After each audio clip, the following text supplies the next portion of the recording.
اور یار ادھر بیٹھ ادھر کیمرہ لگا ادھر بیٹھ لیکن حکومت کی طرف سے کوئی یہاں پر مدد نہیں ہے. اس طرح بڑا ہی جوش و جذبہ دیکھنے کو ملا ہے اسلامی جماعتوں کے نوجوانوں میں. اس پر اس جذبے کے بارے میں آپ کیا کہیں؟ اسلامی نوجوان جماعتوں کے جو نوجوان ہیں یہ جذبہ ان میں ایسے ہی پیدا نہیں ہوتا. اس کے پیچھے ایک بہت لمبا پروسیس ہے تربیت کا. ہمارے بابا جی حبیب المجاہدین علامہ خادم حسین رضوی نے ایک علامہ اقبال کی زبان میں ایک سبق دیا تھا کہ سربری در دین ماں خدمت کری ہے. ہمارے ہاں اسلام کا جو تصور حکومت ہے ان لوگوں کی خدمت ہے.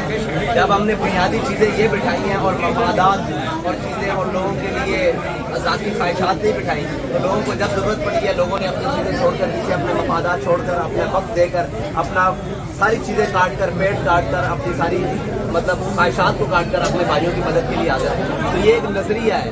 اسلام ہی اس پاکستان کی بنیاد اور کا سبب بنا اور اسلام ہی نعرے جس میں کہتے ہیں پاکستان کا مطلب کیا لا الہ الا اللہ ہے. اور یہی دینی لوگ جنہیں سارے دہشت گرد مل کر پڑھتے ہیں یہ دہشت گرد نہیں ہے, یہ قوم کے اور ملت کے ہمدرد ہیں.